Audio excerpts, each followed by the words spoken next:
there, and I'm like, I didn't even know who was all in the van. So, oh, they said that we had 4 fatalities.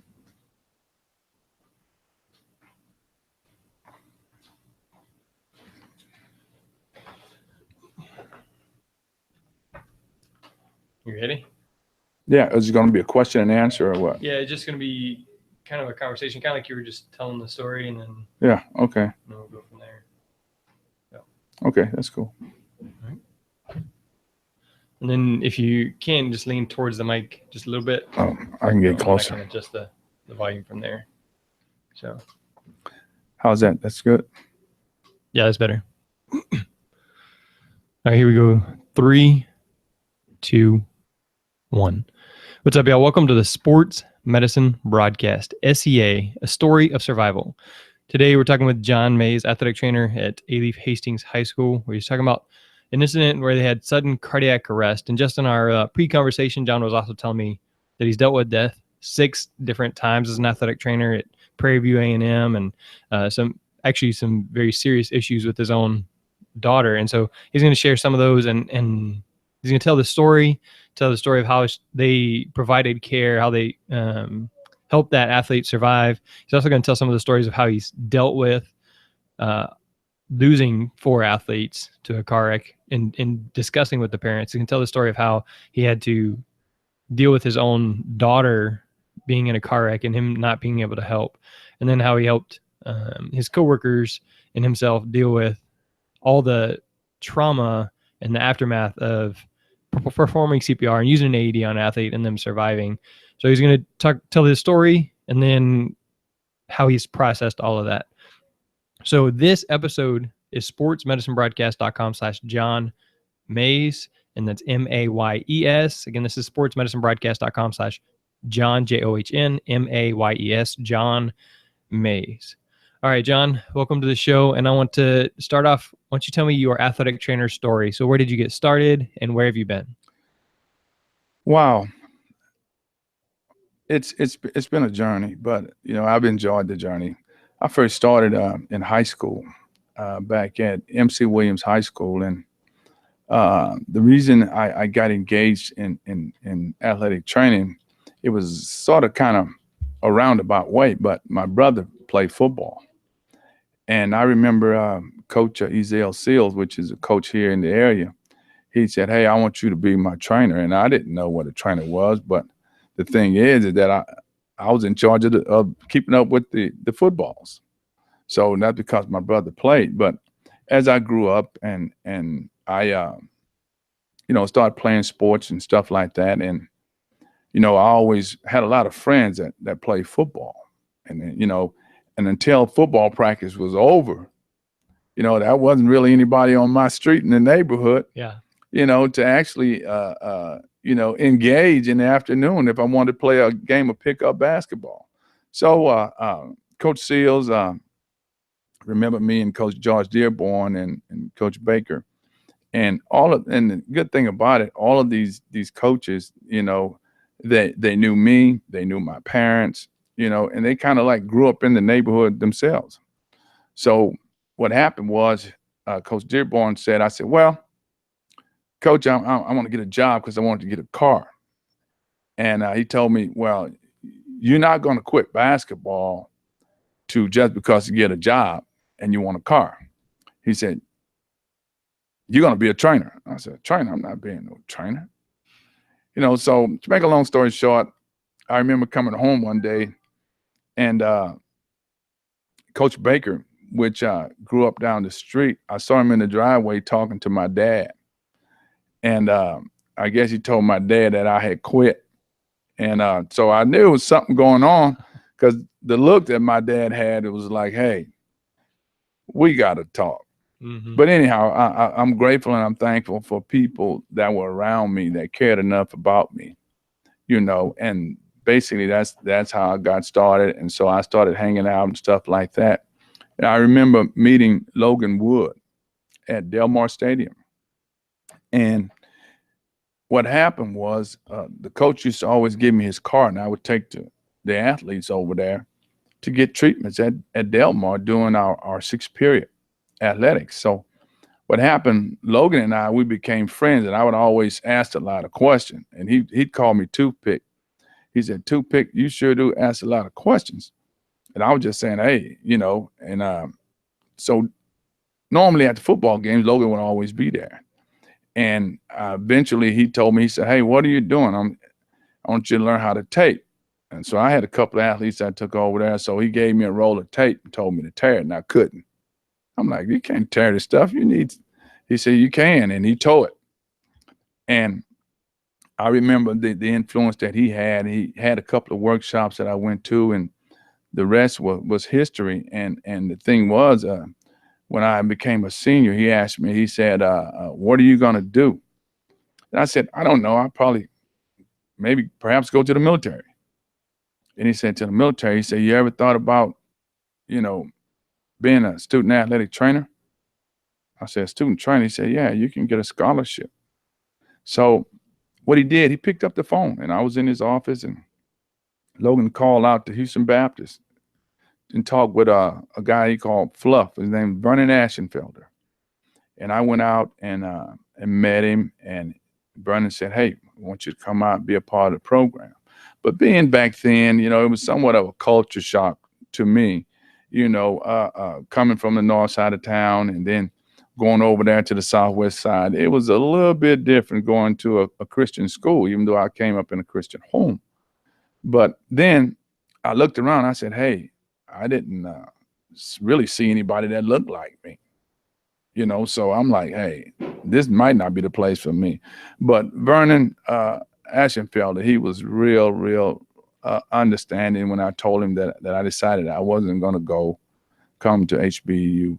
And then Logan told me, he said, do you know John Harvey? I'm like, John Harvey? I don't know John Harvey.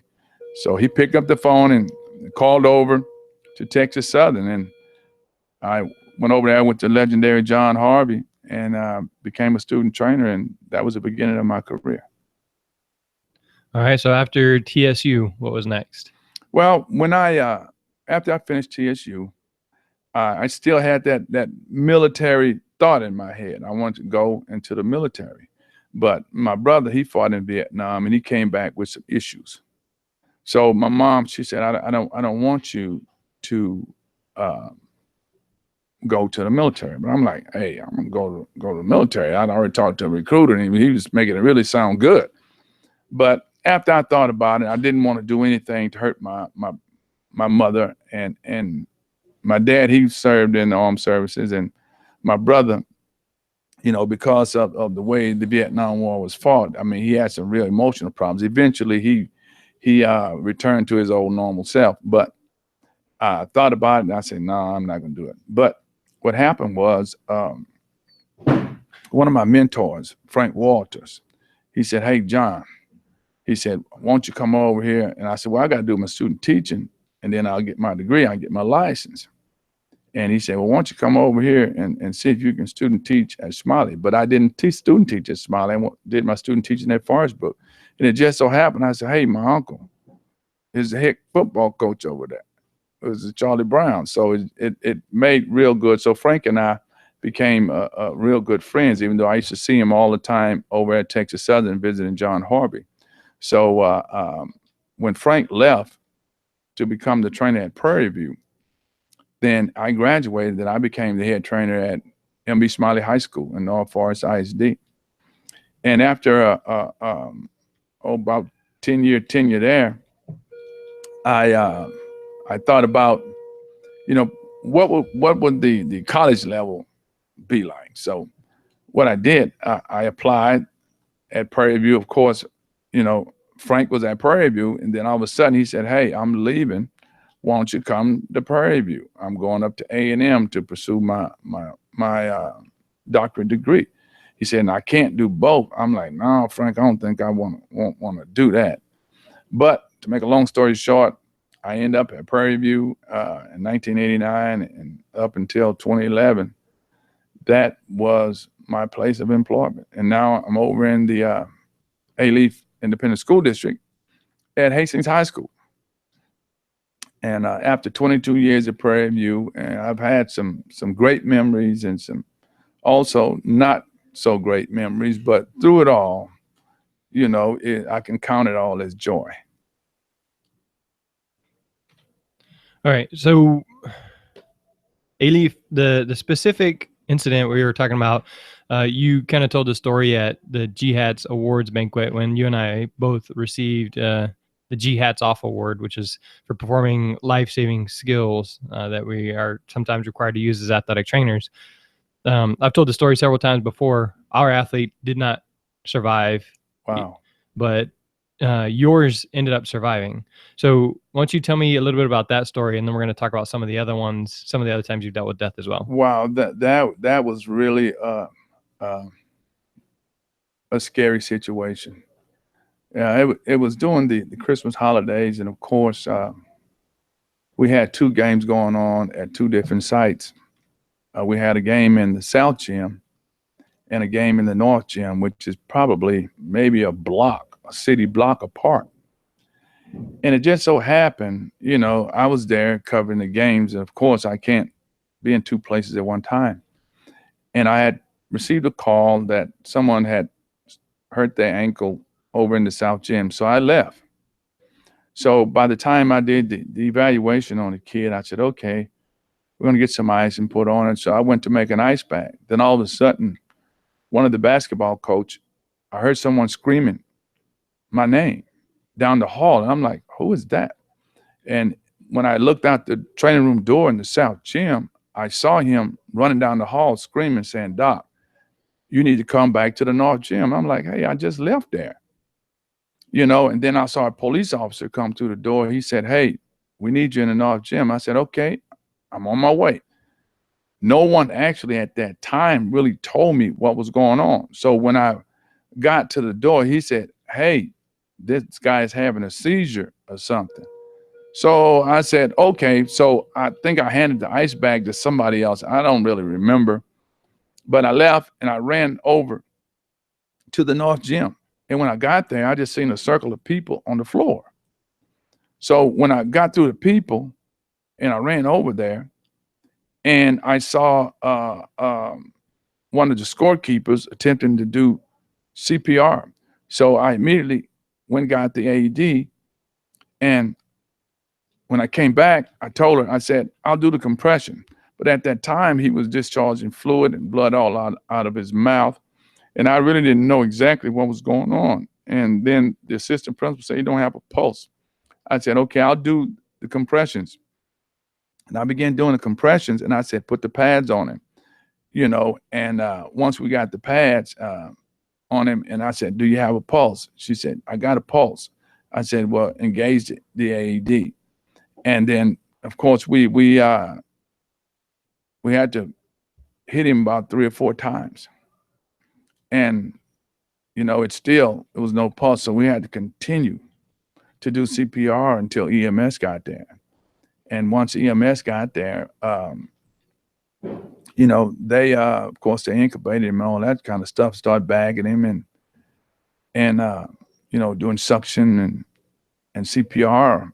And they worked on him another 15, 20 minutes, even before they transported him, trying to really stabilize him. But it was a shock to me, but I was saying, and as I was doing CPR, I remember myself saying, come on, son.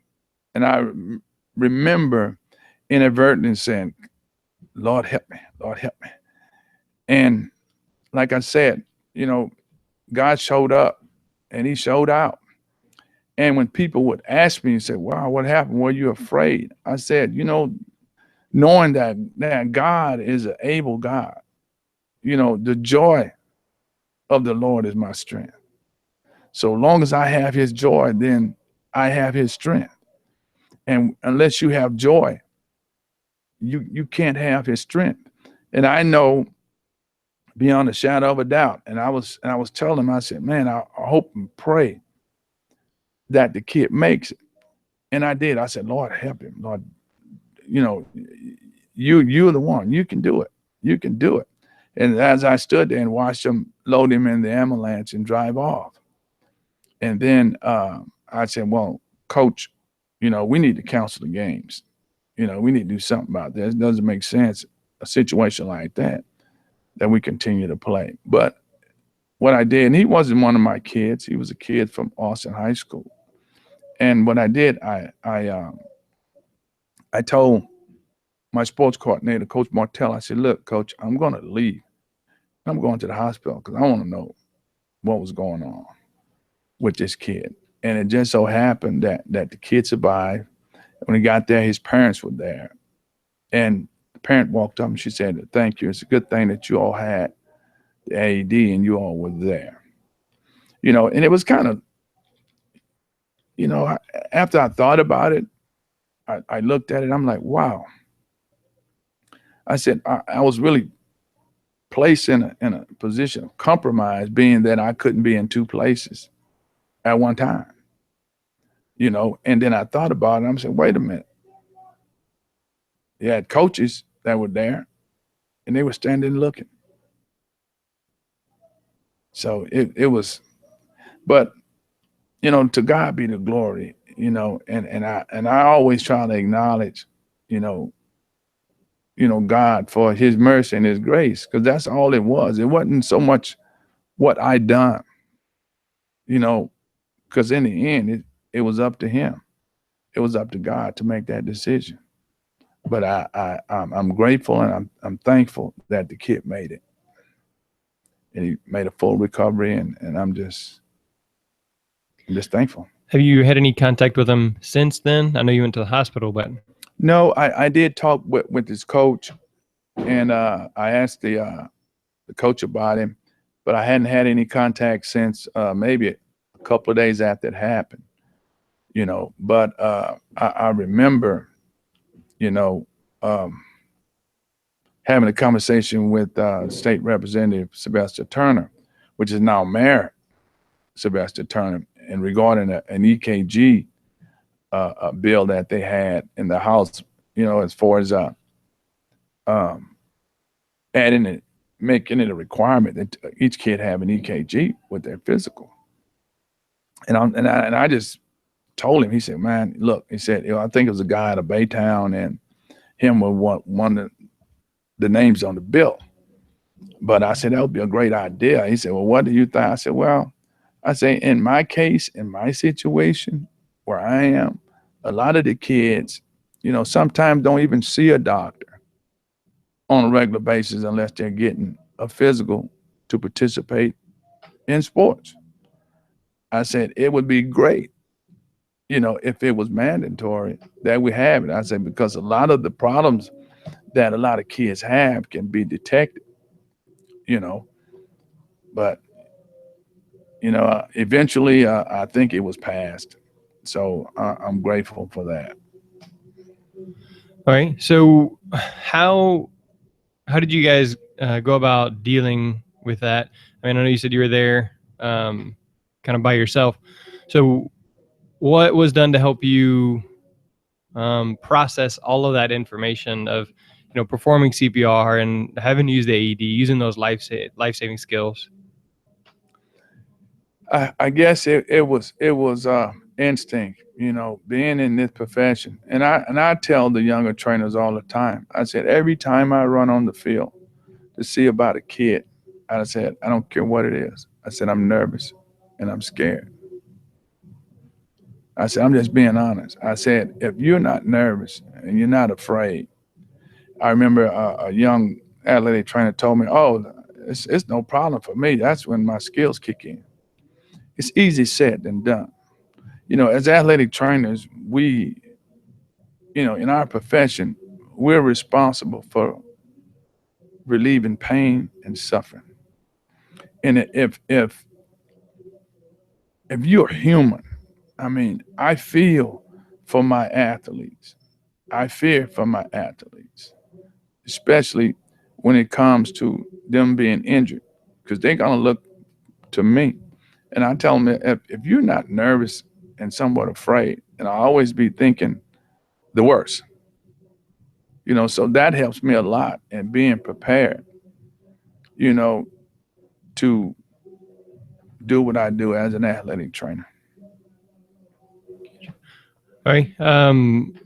just a quick shout out to the AT Cares program that's going to be starting up. I know in ATA Houston, they're going to have a training for the AT Cares program, and that's going to help people who are in my situation or your situation deal with the catastrophic injury or death.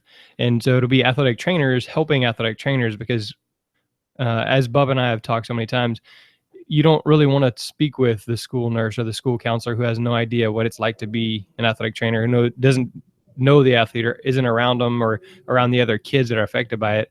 And so if you know somebody going through this situation, send them, get in contact with the AT Cares program through the NATA. Check that out. Just Google it, look on NATA and find out there some more information about that. So, all right, John, you also mentioned some of the other times that you've dealt with death as an athletic trainer. Why don't you tell us some of those stories? Wow. The one I can really recall right off the top of my head, and I see it as if I'm looking at it right now, was I guess it was back in, matter of fact, it was in February. I think it might have been around 2000 or so, 2001. Members of our track team at Prairie View was involved in a terrible van accident on the way to Arkansas for an indoor track meet. And what happened was I had one of my student trainers that was accompanying the team, and I was getting ready to hit a about a 5-day road trip with the basketball. So I had left campus and I was on my way home, and my phone just kept blowing up, And I'm like, who is this? I didn't really realize the numbers.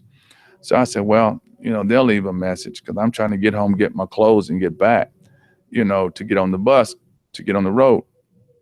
So when I got home, I got a call, and it was from the president's office.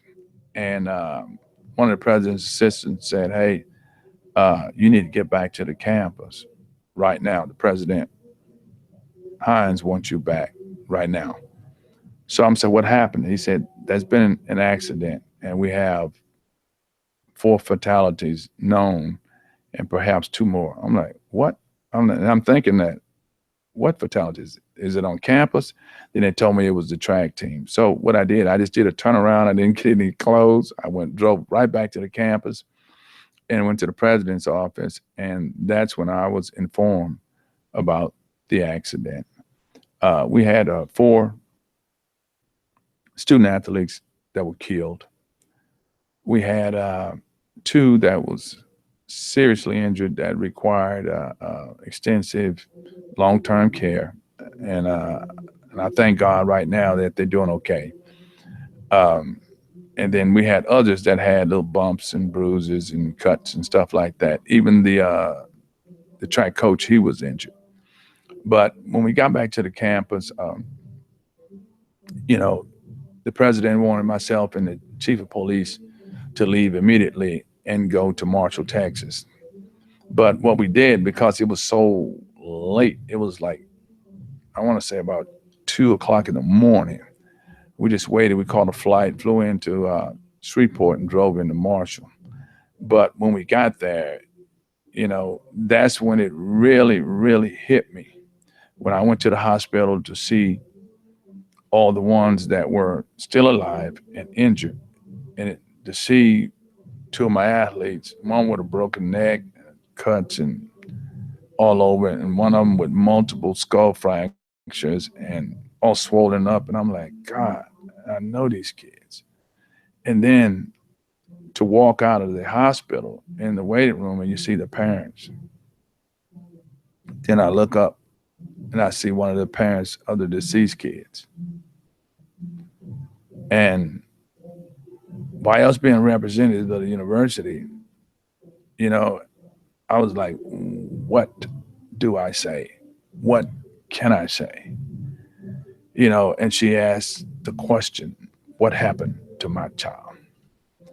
And I'm like, and I looked at Chief Stevens, the police chief, and I just answered. And then the other track coach, he came in and he was finished to speak. Then he broke down and started, crying. So I engaged a parent, and then she was with her husband, and I was like, it appeared that I couldn't even create words to say. I didn't know what to say. You know, I I wanted to say, well, I'm sorry. I wanted to say everything's going to be all right. Then I wanted to say nothing. But instead, I just said a little prayer. And I'm like, wow. And through it all, and then we had to go to the morgue to positively identify the deceased, myself and the police chief, and that was terrible. But so much for that, because I see those kids just as plain as day right now. But I'll never forget that. And another incident that I had at Prairie View was a transfer football player from New Mexico. He came in, he wasn't in camp. Oh, I guess about 3 or 4 days, and we were doing acclimation and stuff. And he came out there, a really good looking athlete, and we were running. And of course, we had our water stations out there. We had our cows all over, so they were getting hydrated. And I used to I used to always set the beach up. I'd have a big Rubbermaid, tank full of ice, and I'd set ice chests of 20-ounce Gatorade so they can, sit out there and just take recovery baths and drink Gatorade. But on that day, it was extremely hot. And I saw the kid. The kid was running, and they were doing gases back across the field. And I looked at him. First couple of them, he was looking real good. I mean, I was like, man, this guy's going to really help the team. And then I started talking to one of my GAs. And when I turned, they were saying, Doc, look. And I looked, and he was stumbling. And he fell. And the coach said, of course, he called his name. He said, get up, finish. So he got up again, took off, and he fell again. So when he fell, he rolled over, and he just grabbed his head. He was saying, my head. And right then, I think I grabbed a 10-gallon cooler. It's full of water that was on the back of my flatbed cart, and I just poured it on him. And I told one of my student trainers, I said, Anthony, get the cart. And I told the other one, I said, look, call the health center and tell them that we got one possible heat exhaustion and we're on our way. And within 5 minutes, but when I got to him, it was like his eyes were like baby doll, and he was just screaming my head. So once we got him, we packed him down, cooled him off, we got him on the cart, we got him on over to the health center, and they had already prepped to start putting for IVs and stuff like that. So he was like, oh, he was just moaning, my head hurts. And so when Dr. Berry walked in, and he said, you getting his temperature? He said, what? And then she said, and she told him that his temperature was 104 point something. And he said, call the ambulance. He got to get out of here. And we just dumped ice on him, packed ice on him, ran IVs in him. And then I told my GA, I said, look, you stay here. I'm going back to the field. And when I went back to the field, conditioning was over, and we started gathering everything up. So I got on my golf cart and was headed back to the training room. And I saw my GA running up the sidewalk toward me.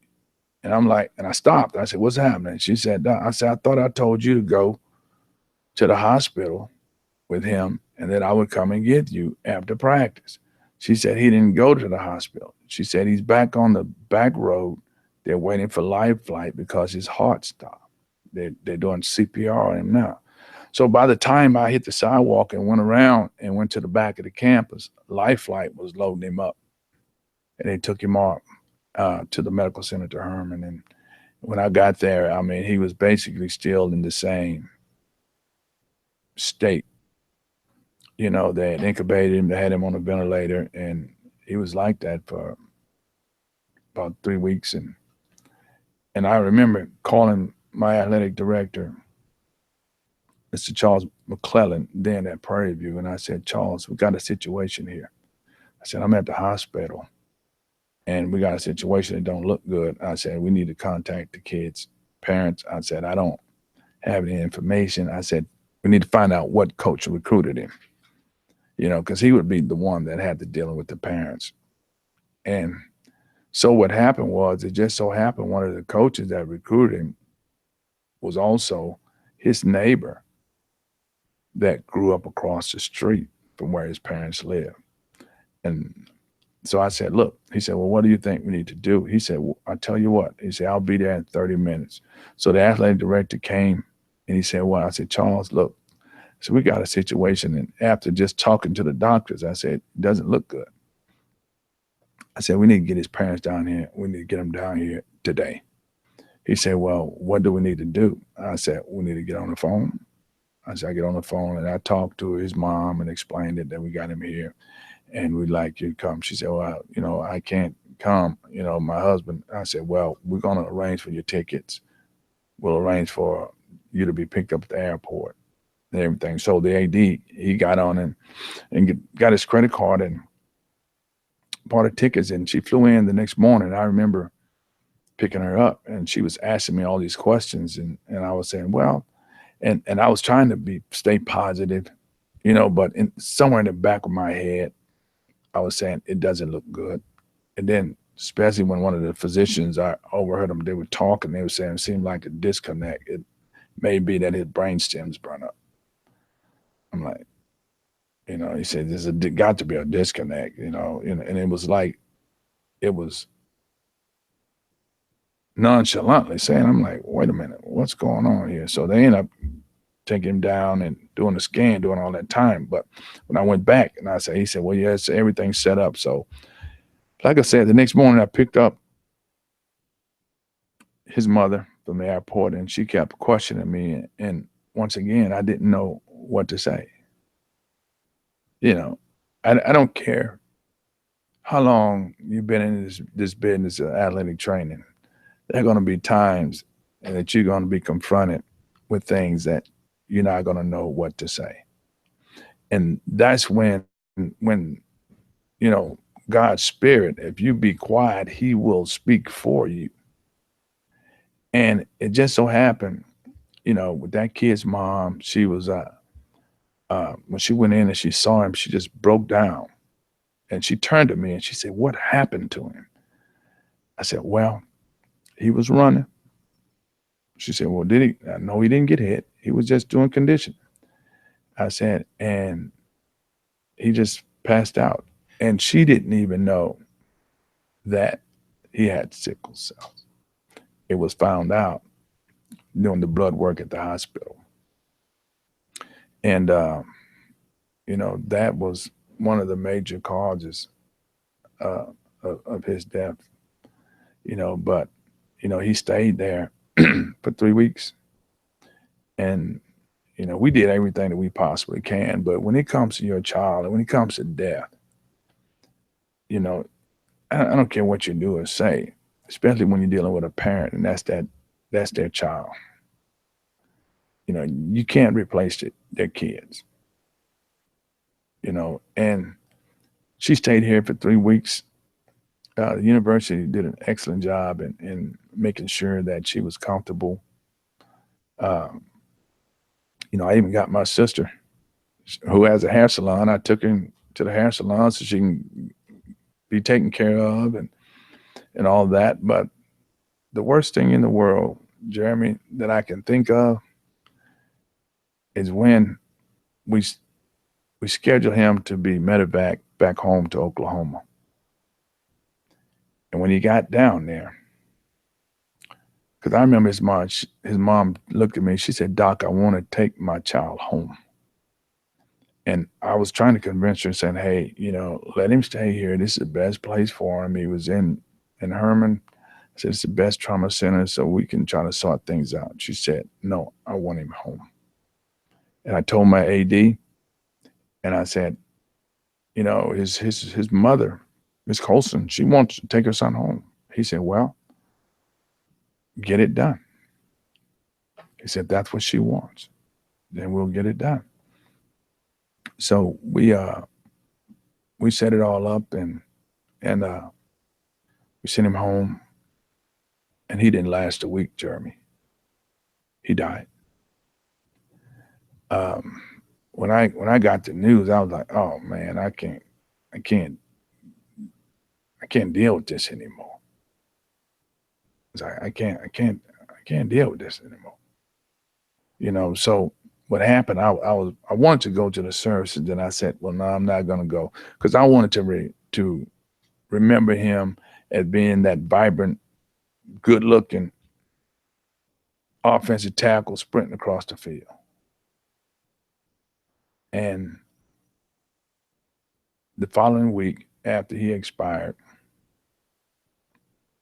and mind you, he was the youngest of his family. He was the baby. And I remember getting a call from the coach that recruited him and said, hey, you're not going to believe this. Now, she just buried her child that Wednesday. Friday morning, her husband woke up and he dropped dead in the bedroom from a massive heart attack. So when I said, man, don't tell me that, coach.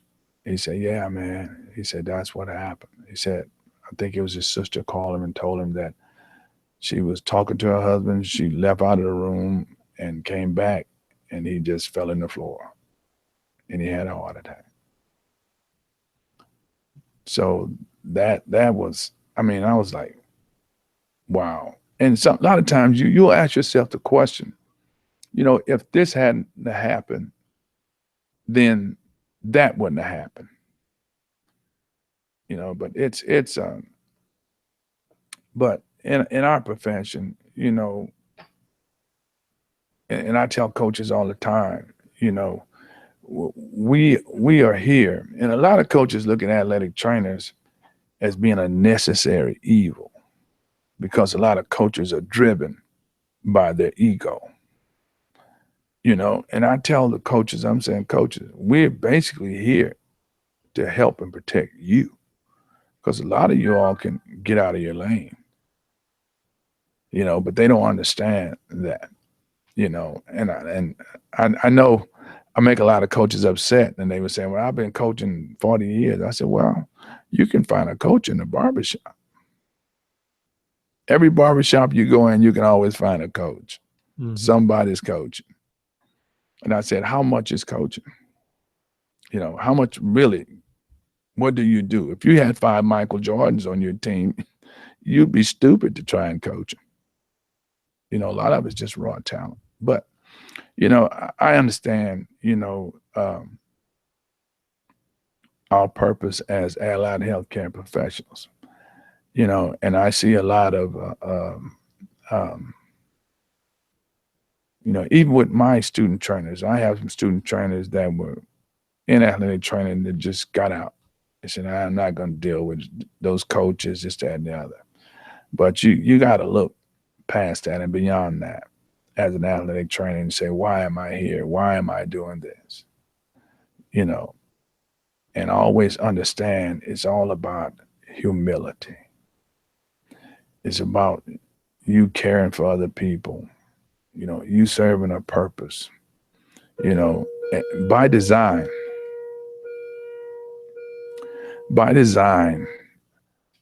all of us, I don't care who you are, where you're from, what color you are, you're put here on earth by design to be a servant one to the other. And basically, as athletic trainers, that's what we are. We're allied healthcare professionals, but we're servants. You know, we facilitate all the needs of an athlete. Sometimes an athlete come in your training room, don't necessarily need treatment. He just wants you to give him a word of encouragement. You know, he just want to just hear you say something positive to him that he can carry out.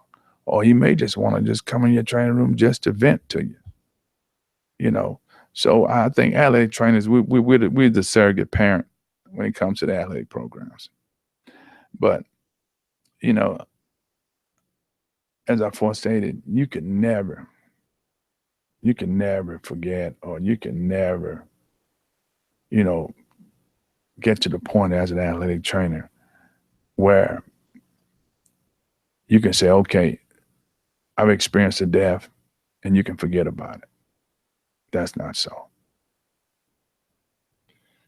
Yep. And I want to again remind you that if you are an athletic trainer or a healthcare provider and you experience this, you're not alone. Obviously, there's two of us right here. I'm here. John has experienced it multiple times. He's also experienced the other side of that, where they've used the life-saving skills and it's come out victorious there. So you're not alone. Reach out to somebody you know around you. And as we were talking with Jared Plummer, he said his greatest resource is his network. And as an athletic trainer, there's no way you don't know an athletic trainer because you were taught by athletic trainers. So reach out to your network. And then, John, you were saying we kind of become surrogate parents. And until you go through that experience, you don't really know what it's like to tell the parents your son is dead. Here's what happened. And John, you also shared a story before we started about your daughter, and you talked about the hopelessness of that. Oh wow, that's here. It was on May 28th. I think it was the Friday, Memorial Day weekend. My daughter, she was, I think they went to Top Golf or something like that, and they some of her high school and college friends, they wanted to get together and stuff, and they were on their way home, and I got a call.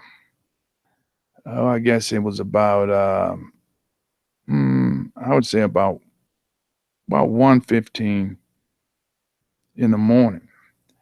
And when I got the call, I'm like, who is this calling me this late on my cell phone?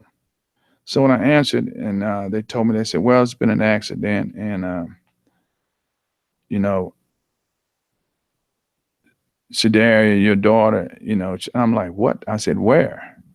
So by the time, I was real funky-eyed, and it really registered me.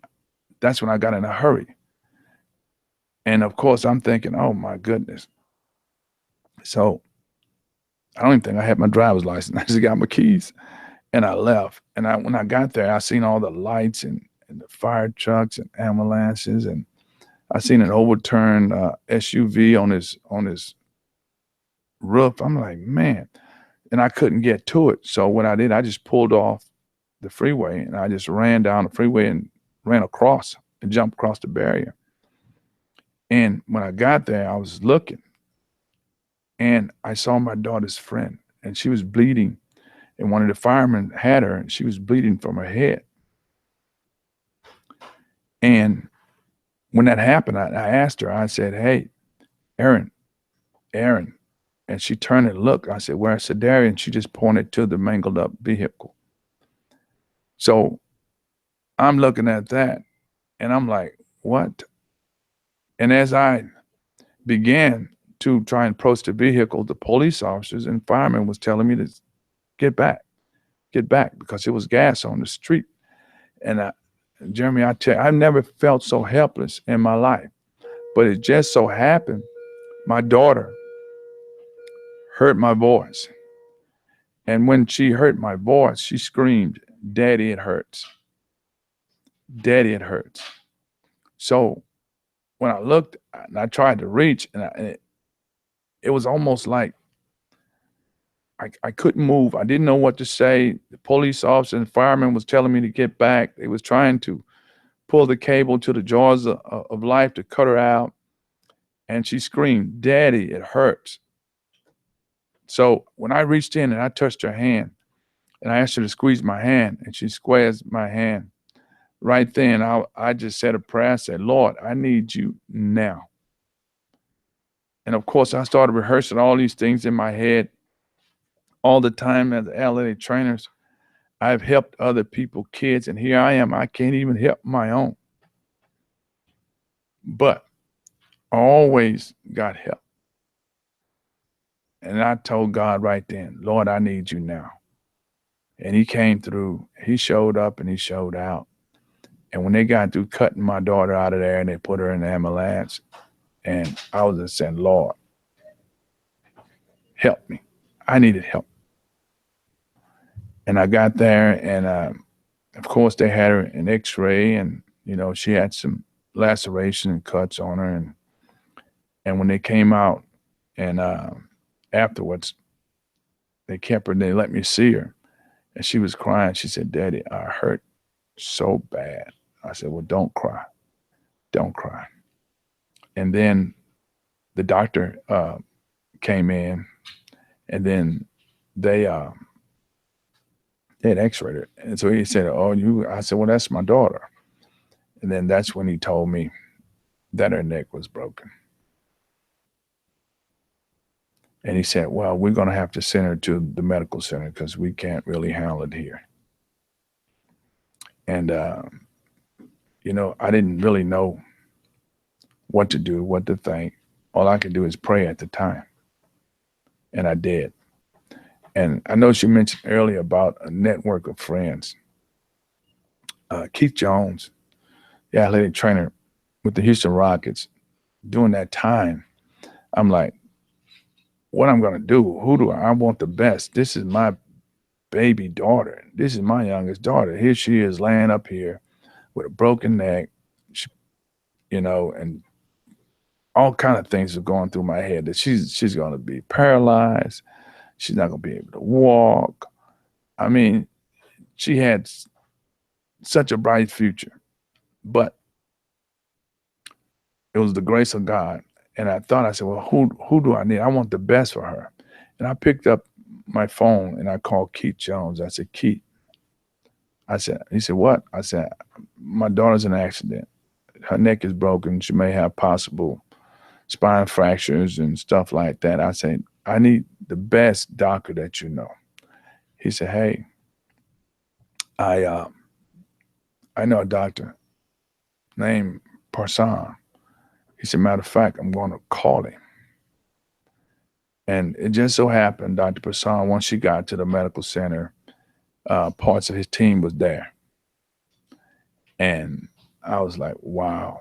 And I'm like, it's crazy, but it's always good to have a network. And as athletic trainers, I'm quite sure all of us share some of the same experiences and some of the same battles, we have to fight as far as dealing with the athletic administration and dealing with the coaches, and everybody has a better idea of how we supposed to handle things, but when I experienced that with my daughter, that really touched home, and it made me think. I'm like, man, I'd spent all of this time helping other people's kids get well, relieving the pain and suffering of other people's children, and I couldn't even help my own.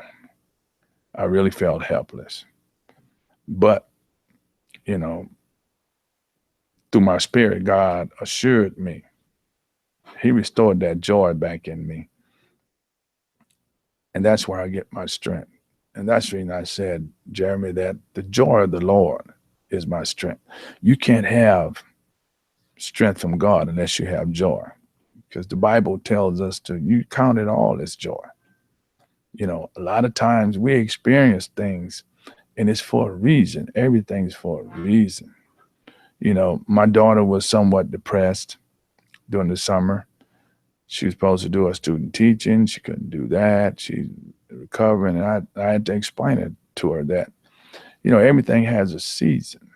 I said, it just wasn't your season yet, but she pulled through. I said, it could have been, just perhaps just needed a little rest. And, eventually she pulled out of her depression state and she really started working hard to get back, and everything's fine. I mean, she's back driving. She's not afraid to drive anymore. So I give God the glory, and I give all thanks to him, because it wasn't nothing that I did. It was him. Incredible stories. And again, as athletic trainers, we're not alone. You have a network of friends, but then, as John's pointed out multiple times, the number one resource that he's gone to whenever he was faced with the situation of death, of somebody surviving, was he prayed. He went to God. His roots, his foundation of faith in Jesus Christ was the one thing that was able to strengthen him through the entire process and throughout his whole story as an athletic trainer. So just incredible stories. And John, I thank you so much for coming here today, for sharing your stories. And I look forward to hearing some more, next time we meet, whether it's at GHATS or in ATA or SWAT or whatever, next time we cross, just hearing some more stories, or just sharing a hug. It's my pleasure, Jeremy. It really is. And, like I said, to God be the glory, because it's only through him, through him and through him, we can do all things, So I just thank God that through my 37 years as an athletic trainer, that he has been with me. He's guided me. He's especially dealing with coaches, when some of these coaches, that you have to deal with, but God, he gives you that peace. He gives you that peace, and he makes you understand your purpose, and I always recall what my mentor would always say, John Harvey. He would always, he said, well, hey, don't worry about it. Give thanks. And to this day, if I would call him and he's retired and I call him, hey, we have a conversation, he'll just say, take care and give thanks.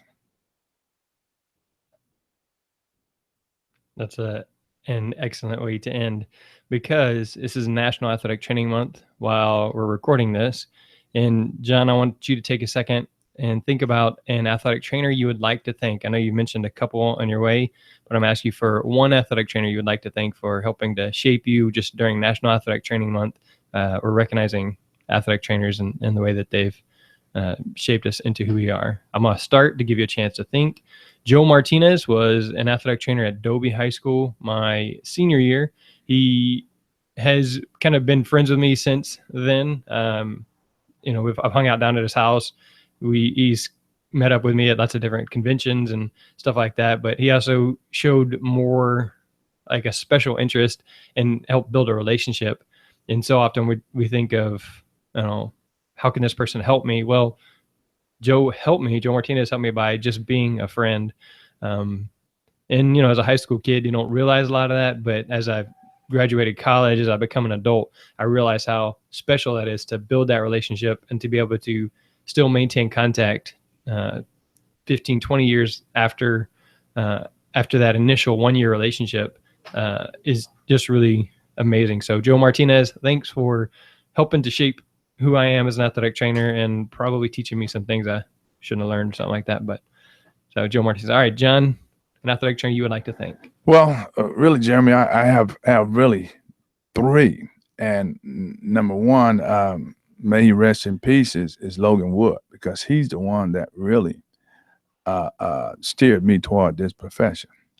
And of course, my college head trainer, John Harvey, which is my mentor, my friend, and Dr. Frank Walters, which is also my mentor and my friend. Both of those guys, I think, they're just some awesome individuals. And both of them made me understand my purpose as an athletic trainer. John Harvey was the type of guy, he would always say, man, always be positive and just stay humble. Stay humble. And Frank would always tell me, he said, hey, John, don't worry about that. Just do your job. Just do your job and take care of the athletes. And I want to give both of those guys a shout out, and I really appreciate them. And I thank God for allowing me, to meet those 2 individuals, Frank Walters and John Harvey, because, people come in your life for a reason. Either they're going to be a blessing or a lesson. And I think both of those guys have been blessings to me and my career in athletic training. All right, John, if somebody wants to contact you to maybe hear a little bit more about your story or to get your thoughts or opinion, maybe they're dealing with the situation similar, how can somebody contact you? Well, they can just email me to my foundation's email. It's chaosproject@gmail.com. That's chaos is spelled CAEOS project PROJECT @gmail.com. All right, can you tell me in like 2 minutes what Chaos Project is? Chaos is a foundation that I started in conjunction with the John May Scholarship Endowment and the Research Education Foundation at in Dallas at the NATA. Chaos, it means creating access to educational opportunities through sports. And what Chaos is all about, what we do is that for about since 2009, we have been doing sports performance camps and, how would you say, college fairs, basically all over the world, specifically in the Asian Pacific with the Department of Defense schools. I take college and university coaches from all across the country, and we go, and what we do is that it gives the coaches an opportunity to see a unique group of kids, and what happened is that, we allow them to share information about their universities and stuff like that, because those kids that are lives on the military base and their parents are men and women in uniform, career military, they don't get the same opportunities that kids stateside do, and they participate in sports and stuff like that. But I tell the coaches when I try to recruit them to get them to come on board, I said, nobody knew about Shaquille O'Neal or Michael Strahan, until they got back stateside and their parents were career military, so it's an opportunity. And then plus I tell the coaches, hey, this might be an opportunity for you to find a diamond in the rough, because with the new post 9/11 GI Bill, the children can go to school on their parents' GI Bill. So it'll help you not only with your scholarship dollars, but it'll help that kid, pursue his dream of participating in athletics on a collegiate level. So that's basically what we do. We did a lot of venues here stateside with Demetrius Johnson Foundation in St. Louis. We did some things up in Dallas with a few of the players from the Dallas Cowboys. So we on the move, and here lately we just partnered with Eagle Wings Foundation. We've started a program. Specifically, it's a pilot program at Texas Southern University with shadowing, along with the National Basketball Association retired players, of them shadowing and mentoring some of the college athletes, because we try to make them understand that, hey, look, eventually your season's going to end, and when it ends, what you going to do then? So you got to have a plan B, because not only you may be a basketball player or a football player, but in life, there's only 3 types of players: a lottery player, a checker player, and a chess player.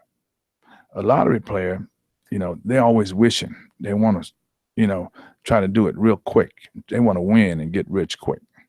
A checker player, they're not too focused. They'll jump here and jump there. They'll move up, then they'll move back. And when they think they get a king, then they think that's the apex of the triangle till someone jumps them and takes their kingship. But a chess player, he always have a plan A, plan B, and a plan C. he focuses, he concentrates, he plans, and he don't really make a real hasty move. And he always thinking, what if is in the equation. So that's what we try to instill in the college athletes, and that's what we're doing at this time. And hopefully, in the very near future, we'll start promoting. We're going to try to pilot it, of course, over in A-Leaf ISD with the pilot program as far as promoting the scholarly athletes. Because everybody can't go to University of Texas and A&M and Florida and all that, especially if you're on the second or third string. But you are a scholarly athlete. You have the grades, you have the SAT scores, and all of that. But there's a lot of colleges and universities that have STEM funds. You can use that. So that's what we're going to do. We're going to try to target those particular athletes in high school, coming out of high school, the scholarly athletes, and say, hey, and we're going to identify those universities that have STEM money available and try to steer them toward those particular universities and colleges. Sounds like you're a very busy man. I try. I'm just a small pencil in the big hand of God, trying to get my name wrote on the Lamb books of life. All right. Well, John gave you his email. Again, that's CAEOS project@gmail.com. So you can find out more about the project, his foundation, or again, like we discussed here, sudden cardiac arrest or dealing with an athlete with death, or even a personal family issue, whereas his own daughter was trapped underneath the dashboard with a broken neck, and he couldn't do anything to help. Previous episodes where I've talked about sudden cardiac arrest and cardiac death was episode 135 and episode 190, if you want to check those out. But get a hold of John. Let an athletic trainer in your area know that you're there for them. Just say, hey, I'm here, I'm listening. If you need to talk, or hey, I know John has dealt with this. Why don't you, can I give him your phone number to have him call you? That kind of thing. So reach out and don't just let them sit there and think that they're by themselves. So, or Jeremy, they can just give me a call at my foundation's number. It's 281-250-8772. All right. So there you go. So you can give John an email or a call, the foundation email. Again, the phone number is 281-250-8772. I have that here in the show notes. This is sportsmedicinebroadcast.com/John Mays, JOHNMAYES. I have that email, the phone number in there. Also, I will be at the Frio Hydration booth, 2017 NATA convention, doing some interviews there. So come check me out. Come meet me, say hi, shake my hand, jump on an interview, bring somebody to interview. Maybe you have a speaker that you're friends with and you want to just, hey, come be a guest on the Sports Medicine Broadcast. Me and Jeremy will interview you and you can run most of the show. So check that out. Look for me, find me. And I know it's going to be a good time hanging out with Rob because that's just the kind of guy he is. So John, thank you so much for being here, for sharing your stories, for being open and encouraging, and then doing so much beyond of what you're just called to do. So for Jeremy Jackson, host of the Sports Medicine Broadcast, my students here, John Mays, that's a wrap. Oh, okay. My pleasure. There they are.